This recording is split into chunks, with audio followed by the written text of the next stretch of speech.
changes. Yeah, you know what I'm saying?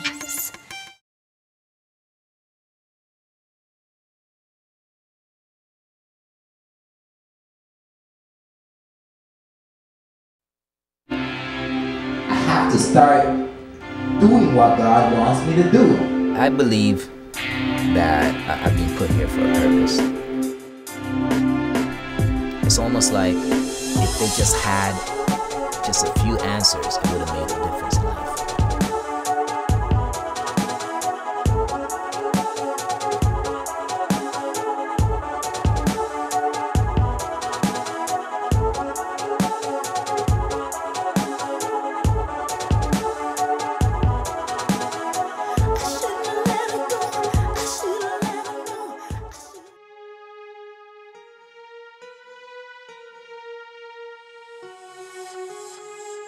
The areas that I lived in, I noticed there was a lot of single mothers around, and you know, for some strange reasons, the dads were nowhere to be found. Dad wasn't there emotionally. I don't know. I've never met my father. Parents divorced when I was 6 years old. My mom and dad never got married. I grew up in a single parent home. He's been there, but he hasn't really been there. Like, he was around when I was sleeping mostly. I was molested at 10 years old by my father. My dad was also cheating on her with other women. Essentially, I think that the reason that they did get a divorce is because men just weren't acting like men. I won't ever remember my dad and my mom hugging me. He left me and my mother when I was around 2 years old. I just remember a presence or something that we were running from. It's almost like if they just had just a few answers, it would have made a difference in life. Just why is my dad not here? And is it my fault? Did I do anything for him not to be here? Does he love me? The first time I actually got a glimpse of him was when my mom and my grandmother they just happened to be cleaning up their room or whatever, and they had some pictures lying around, and I ended up walking in and I saw pictures, but they were like shuffling to hide, like hide, hide, hide, hide. But then my mom was like, you know what, she's old enough, might as well just tell her whatever, or show it to her. Saw him, I don't even remember what he looks like now. I was like young when I seen the picture. And I remember the violence, you know, and I remember stories of my mom telling me how he used to shut me up with a rolled up newspaper, you know. He always called us from work to reassure us that he was there, and you know, that he missed us and that kind of stuff, but he was never there physically. There was a lot of fights in the house, and I don't know, I just seen it coming. I seen it coming, but I was so young, I just didn't think I could do anything about it.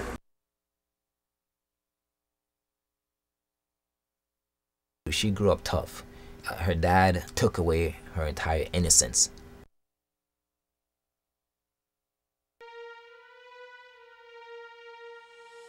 My half-sister was raped by my father, and she moved out, and when she moved out, then it started happening to me. I went to my mom once, and my father, once he was confronted about it, he denied it and basically said that I was a liar and I was evil. And so basically I tried to get every chance to get out of the house that I could, to not be alone with him.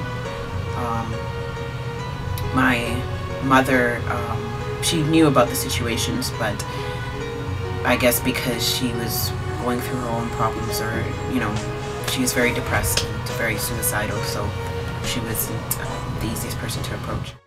And I remember talking to a couple of them, and it was quite often that a lot of rage and anger came out because they had no answers to all these questions. They didn't know why their dad wasn't there. They didn't know what happened to him. And you know, just being close to them, I realized that took a big toll out of them.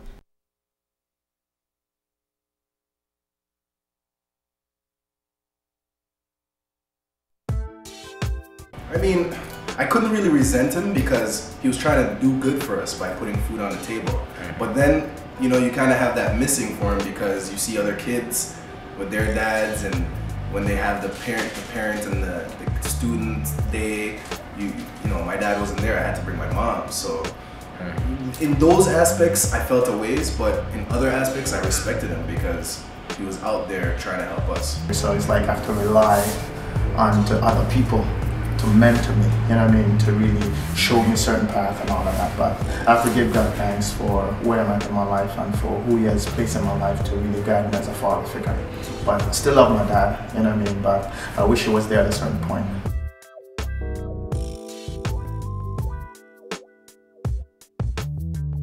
And it makes me like resent for that even up to today. Because he doesn't even call us. He can't call me, especially. He doesn't even call nobody at all. He sits down on the couch, do whatever, and then go to work. You feel a lot of pain. You know, you don't understand why your parents left each other other than they weren't happy together. You know, where a lot of people aren't happy together, but they do stick together.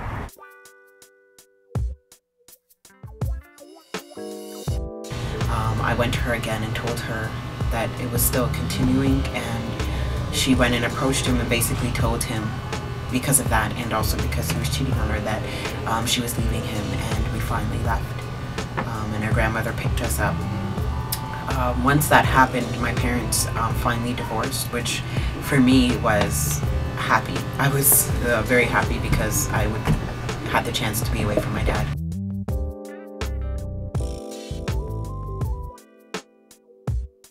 You know, these friends were close to me, so it's almost like I feel what they were going through. Even though it wasn't me in that situation, I felt what they were going through. So I made sure, I remember when I decided to do this DVD, I wanted to almost try to give some light to this situation. It's almost like I was designed to do it. Meeting my father, you know, for the first time at around 20 years old, one of the first things he says to me is, you know, 5'10" can take 6'1" any day, son. And I'm thinking, I just want to meet my father. Yeah. You know, and the sad part is when I met him 2 years later at my aunt's wedding on that side of the family, he didn't know who I was. I went up to him and shook his hand and said, "Hi, Dad." And he honestly looked at me like, who is this guy talking to me? And, you know, that was, I think, some of the last contact that we've had.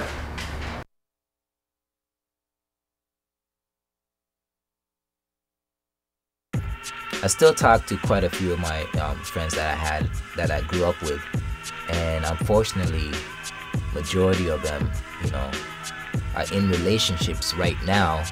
They're just doing exactly what their dad has done to them. And it's almost like a cycle. How it affects me is that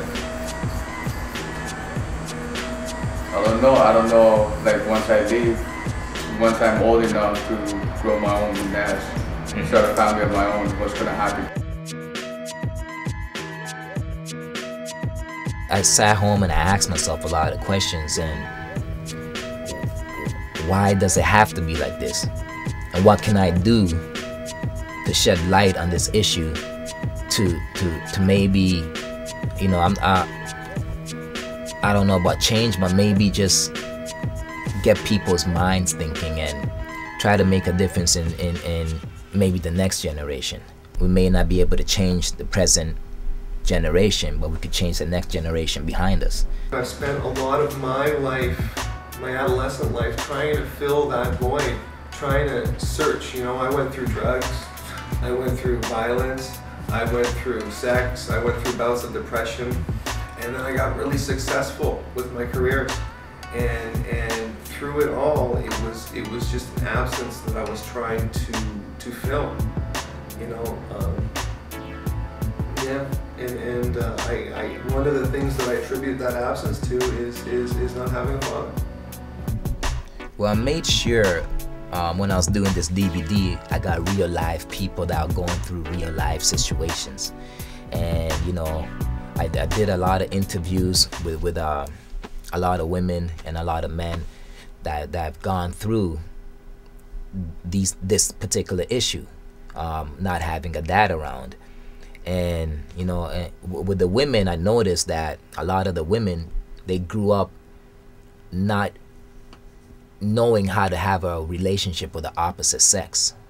It's kind of strange, because it's like, it's almost like they never got that affection and love from their father, that they started seeking that affection from their boyfriends or, you know, husbands or whatever. They started seeking that and desiring that.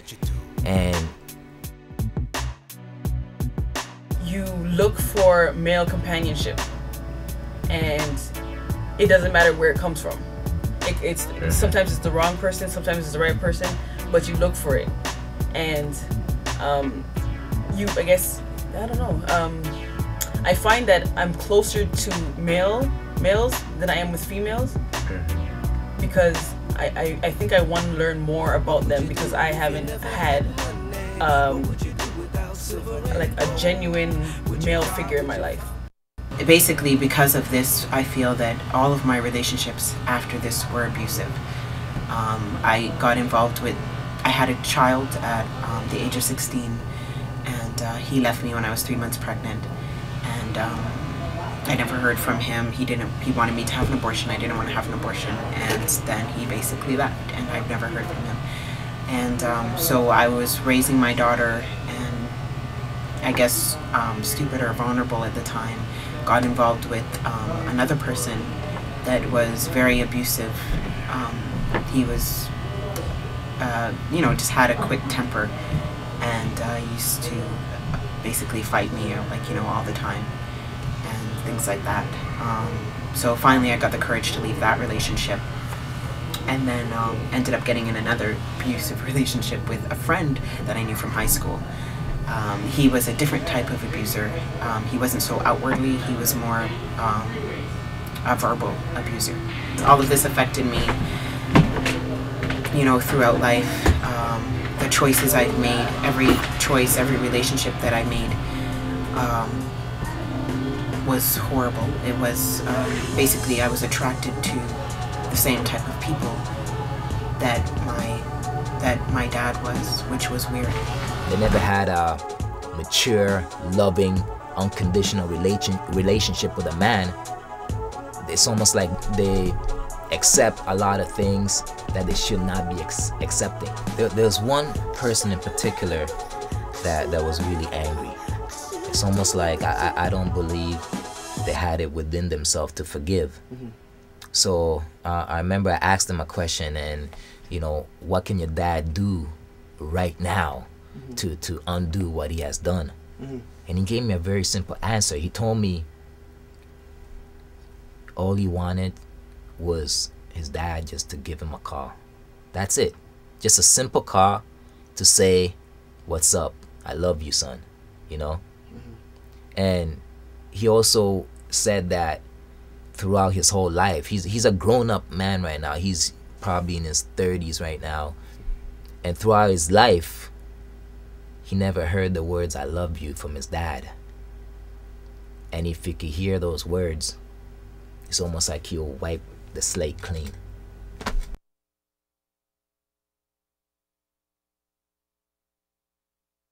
If he could do anything right now to make it better, what can he do?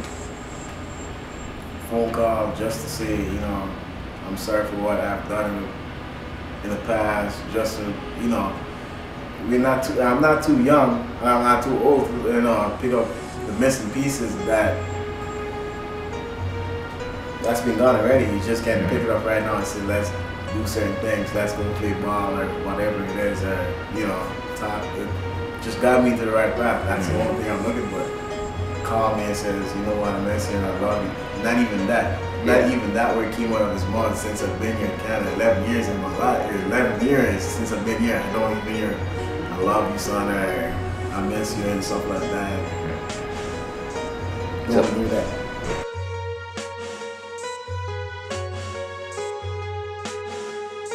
You got two sides now. You got one side, one set of fathers that just don't care. They're just gonna do whatever they're gonna do. The other set now, they really sincerely care, but they're doing they're doing what they know. Their dad wasn't there, so they're just doing what they know. You know, they never seen a man around. They never had that experience. So, you know, so it's almost like a routine that they become the person they hated. They become the person they never wanted to be. They become that person they promised they'll never become. Growing up without that influence directly in my life, present in my life, in all the situations, that it gave me the ability to overcome violence as a method to succeed and get what I wanted in life. I don't really feel that it's a positive thing for any kid to go through in their life. It does have long effects. There's a lot of things that you think you did miss growing up with a complete family, everything like that. I know for one, I would never divorce my wife with a child to see, just to know the understanding and to know the outcome of what the child's gonna miss in its life.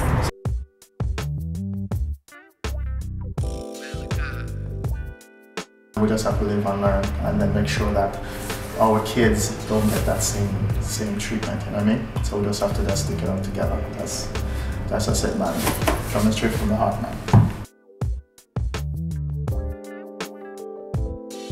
People these days decide to change the society, and they think that arranged marriage is something that you don't know of nobody, you don't know them too well, you can't live the life how you would if you were to fall in love with them.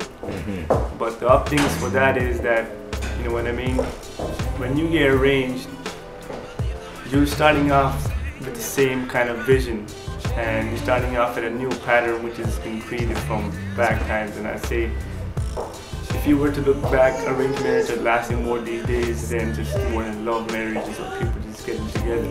These days, you don't know. What people tend to forget is you gotta be together, and you gotta have mutual understandings. You gotta be one way. You can't be criticizing one, criticizing the other, or not being able to listen or understand each other. So listening to one another, and that has a big part to do with it, and that certain times falls into this society where people don't want to get arranged, but that portion of the understanding comes from arranged marriages.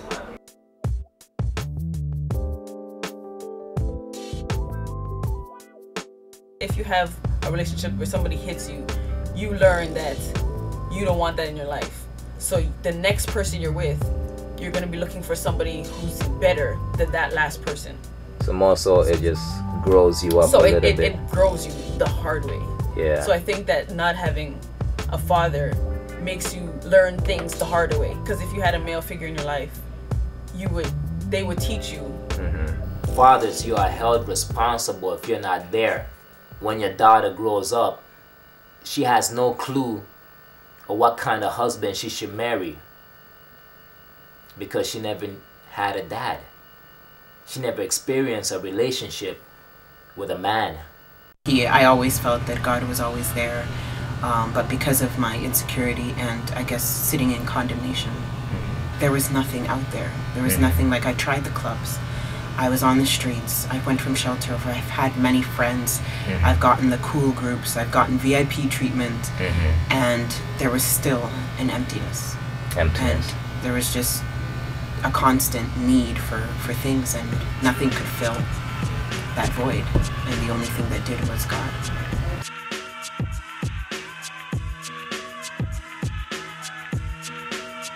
She came to me and she thanked me. At first I was like, wow, you know, like, you're thanking me. So I asked her why you're thanking me, and she said, you know what, she always wanted to get that off her chest, but you know, she always kept that stuff inside of her, and it was eating her out. So after the DVD, she told me that, you know, it's almost like a release. She was free now. You know, she wasn't angry no more. She wasn't the person that she was in the past. She was a new person with a new life, and she realized it's almost like the only way she could have moved on is to just forgive. As I lay on the road, on the dirt, under the mist, my eyes start to swell. How can I ever conquer this? Let me just stay adrift and reminisce in my own loneliness, only to remember times when my pillow was soaked. Man after man continually choked. Why won't my life slip? Why, when he shot, did he continually miss? Childhood vanished at the age of 6, waking to hear my sister screaming in the basements. The one who bore us showed us pain, not love.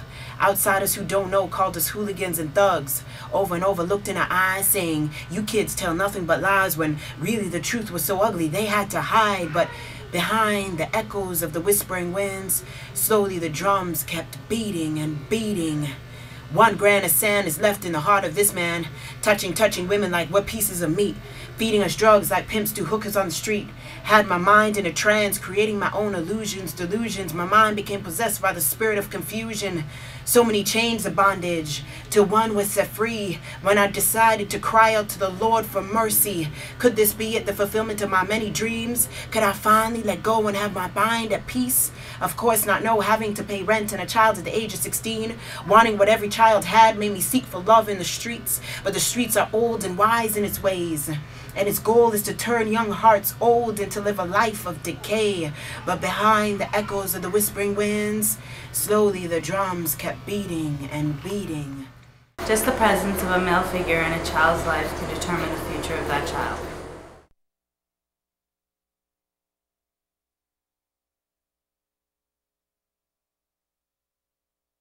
Time changes everything. And the nominees for Artist of the Year are... I think it's normally $17.99, but it's actually on sale for $15.99 today. We would make a change. Malachi and the Imperial All-Stars. Who made all of you guys besides your parents? It's Malachi and the Imperial All-Stars!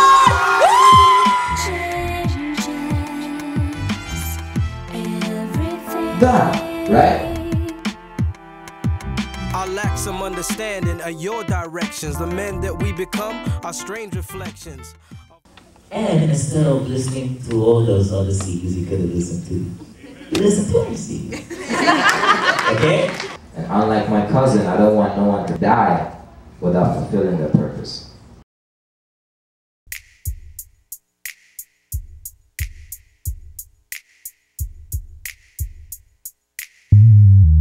I felt dead ever since you passed away. I'm still bleeding, blood keeps pouring for days. Had dreams of the past when your heart still pumped. Nightmares of the day when you first got jumped. I try to stay calm when I visit your grave. You and I, we was tight like this, I'm still brave. It's 2 years, 8 months, 21 days, 7 hours, 10 minutes, you're still gone. I know what's wrong, it shouldn't hurt this long. Had to reach deep down just to write this song.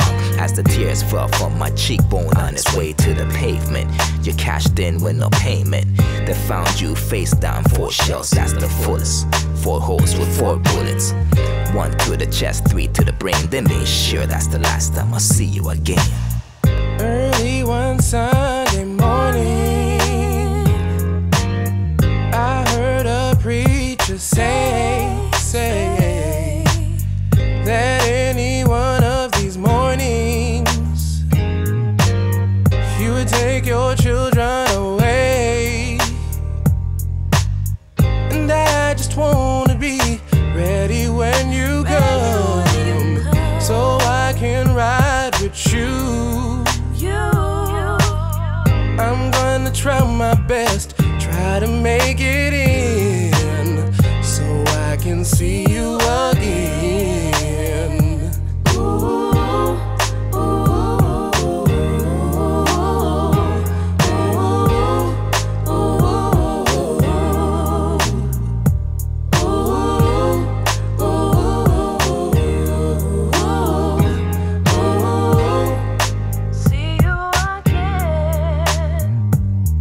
life of a man is a precious thing, a timepiece made by the hands of God. Do you agree Derek Gregory is just like you? A man who makes mistakes too. I made my way through blood, sweat, and tears, inconveniently locked down for the years. I know you miss your peers, lost in this prison. You took a man's life and made the wrong decision. Why didn't you listen? A